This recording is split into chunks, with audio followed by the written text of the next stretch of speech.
చెప్తున్నా మాధవి, రేపు నేను ఇక్కడి నుంచి ఇక్కడికి బోస్టన్ బయలుదేరుతాను. ఇప్పుడు నీకు బాదం పిస్తాతో పల్లూడ ఎట్లా చేయాలో నీకు చెప్తున్నాను.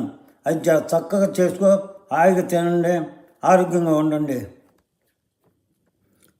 ఇన్స్టెంట్ ఫలూడ తయారు చేస్తాక కావాల్సిన పదార్థాలు: పాలు, 1 కప్పు నీళ్ళు కూడా కలపాలి.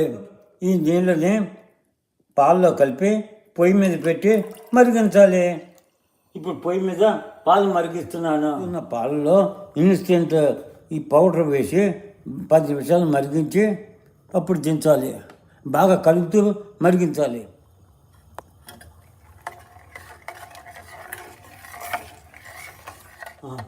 ఇప్పుడు ఆ పాలని ఈ విధంగా కలుపు మరిగించాలి. బాగా 5 నిమిషాల పాటు బాగా మరిగించి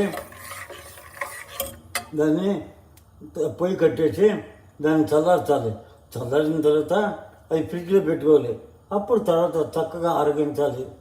తర్వాత ఫ్రిడ్జ్లో పెట్టి తీసి మీకు దాన్ని చూపెడతాను. మాధవి, ఫ్రిడ్జ్ నుంచి తీసాక ఈ ఫాలుడ ఇట్లా తయారవుద్ది. చక్కగా కూర్చొని తినాలి, ఆనందించాలి. అప్పుడప్పుడు తింటూ ఉంటుండే మనసుకు ఆరోగ్యంగా ఉంటుంది, ఆనందంగా. వెరీ గుడ్, తీసుకొని తిను.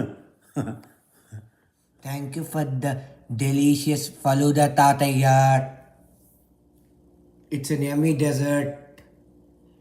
మమ్మీ, మీరు చేసిన ఫలూడా చాలా బాగుంది.